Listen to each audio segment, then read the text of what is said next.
All right, so I had a dream last night. That I had a lot of dreams last night. Just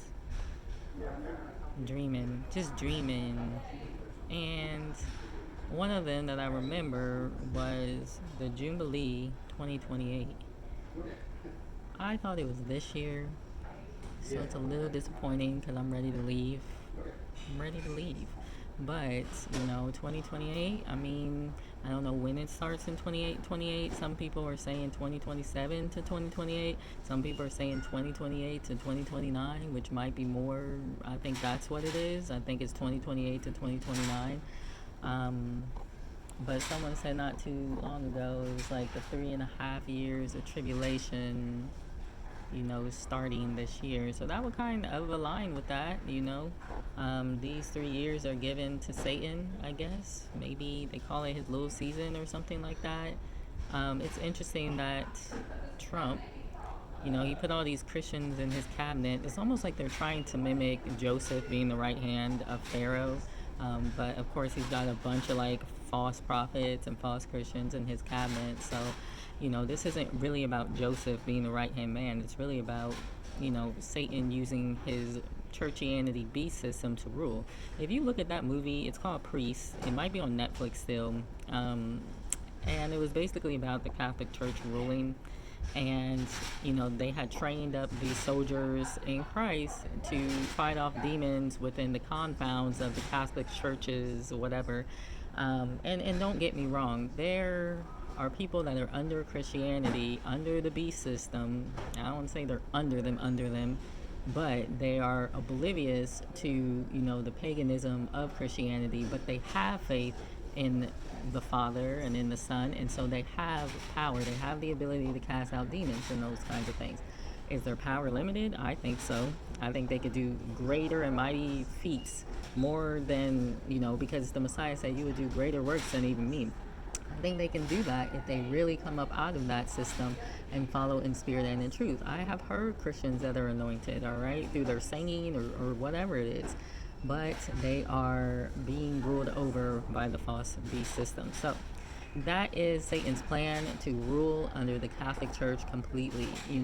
All this, The Chosen, I like that show. I do. I think those witches have done a good job at, grasping some of the spirit and that kind of stuff. Satan has had thousands of years to figure it out. But at the same time, that is meant to bring people into the quote unquote fold because their plan is to rule. This is what it's about. This is why these rules are being made. But they are not ruling, all right, by the spirit of the living Elohim. They are ruling by Satan. He comes as an angel of light, all right? The Catholic Church was overruling in Europe. Okay, this is the reason why the Hebrews, I want to say the Hebrews in general, the Ishmaelites, the Edomites, the Israelites, they were persecuted in Europe, and either they had to convert to Catholicism or they had to get the heck out. And so some of them converted, some of them got the heck out, and some of them were unalive. The Christians that were over in Europe, not the ones that were the Hebraic Christians, they took part in it. They took part in taking their children and everything. So, I believe this is what is happening or going to happen, because you step foot in one of their churches and say that the Sabbath and the feast are binding, and I'm just using that as example. You can say, hey, look, God is the healer, why are you taking all this sorcery? Security, all right, there's no chill there. They don't actually have the spirit of the living Elohim. Most of these churches and these leaders, they're working for the enemy. So I do think that's why you see things like The Chosen playing a role, because the producer of The Chosen is a Catholic. Whatever, Jonathan Rumi is a Skull and Bones member. All right, they're all in cahoots together. They are the harlot, okay, the mother of all harlots, the mystery Babylon. It's all interconnected. These people that call themselves Jews but are not, they're all Edom, all of them. Mystery Babylon, Edom. So they're saying that the Jubilee is right now, 2025. I take everything that they say with a grain of salt because I know who they are. And so last night, the Father gave me a dream, Jubilee 2028. So we're going to have to survive. We're going to have to try to survive these 3 years.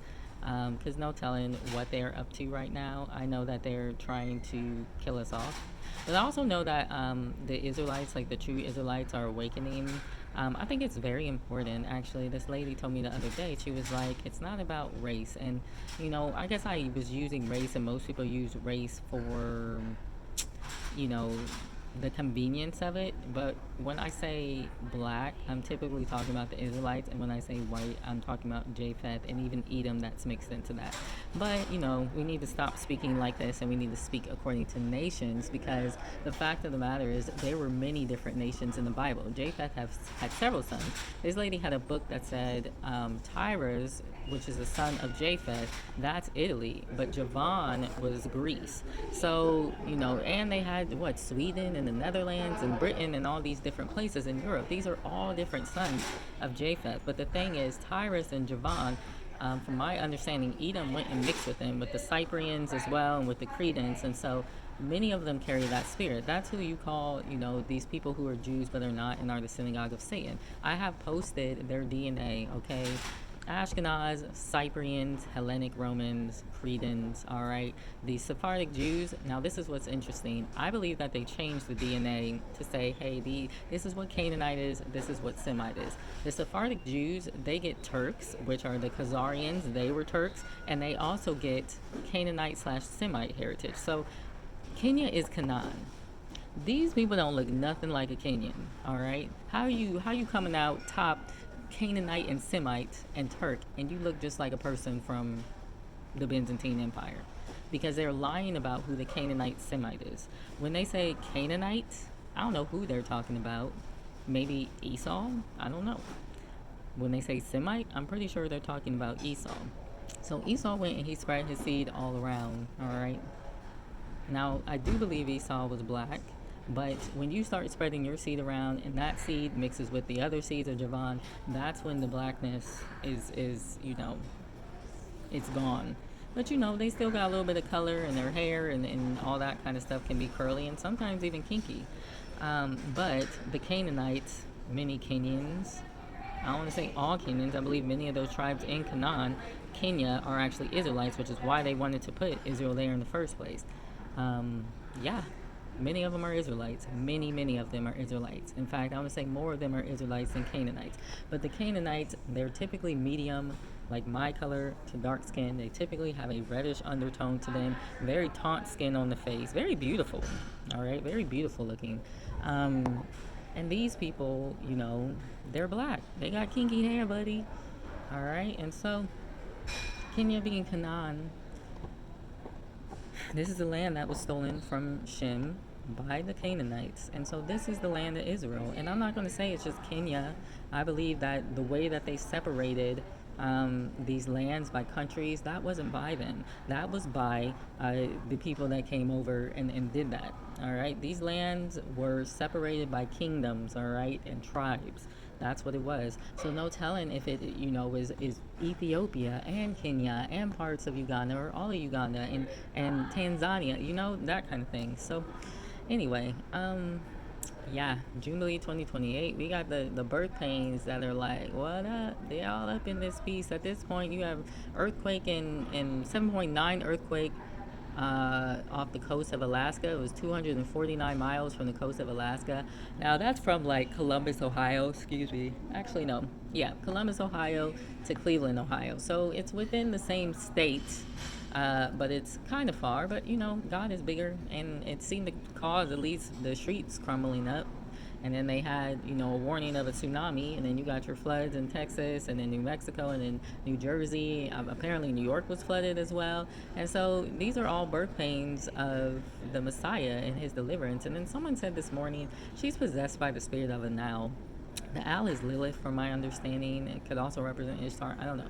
But she said something about 12 midnight, and I guess midnight represents the deliverance of his people. It's when the brides came out to meet the bridegroom. But they speak by deceit, so I'm praying about it a little bit, because I did hear this midnight thing a couple of times, and I do very much think that they want to change the times and the orders of the season so that they can have control over it. I told this girl about the dream that I had where these asteroids were hitting the earth, And she said, oh, she doesn't know that these things are all spiritual. Well, the thing is, if they're all spiritual, then why are there earthquakes and why are there tsunamis and why are there floods happening in Spain and China if it's just spiritual? The spiritual manifests itself as a physical. So I don't know if it has to like pour over, like your sin has to be pouring over the cup in order for it to manifest itself spiritual or physically. But at the end of the day, these things do happen. So you see how they try to throw people off concerning the truth.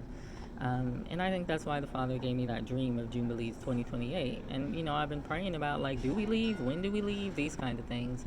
Because I very much believe it's a wrap for the U.S. And I'm just waiting. I'm trying to see about this Joseph being the right-hand man. Because when that was said about, you know, the 7 years, there was 3.5 years of tribulation. That was during the time of Joseph, too. Where he stored up grain. And so, yeah, I think this is the time to be storing up grain. And get out of here and get some land somewhere and, you know, go where you believe that the Father is telling you to go and not just where everyone else is. Because let me tell you what, I went to this place called Yellow Deli and I was giving it a chance, you know. I had just got back from one of these Torah communes, Faribault the Vineyard, and the Father had given me a vision of the leader of that as a reptilian. And so I said, I think this is some kind of operation to try to steer, to lead in the sheep, to lead the sheep to the slaughter, all right? So you have something that's called the Judas goat. You know, Esau was a goat. He came to Christ. He had the likeness of God, but it seemed like he denied the power thereof. And so these goats, they lead the sheep into a truck to go to the slaughterhouse. They look like God, they're not God. So, and that's not to say that about every Edomite, because Job was a righteous Edomite. But, you know, the spirit of the age is of Esau. Esau is at the end of the world, Jacob's at the beginning. But anyway, and so I think, you know, it was the same thing with Yellow Deli. I think the Father wanted me to go there to say some things and then dip on out, because the way that these people were trying to tell me that, no, this is the way to stay in the house with, you know, 40 people and not go into the world and try to rescue the captives, like, no.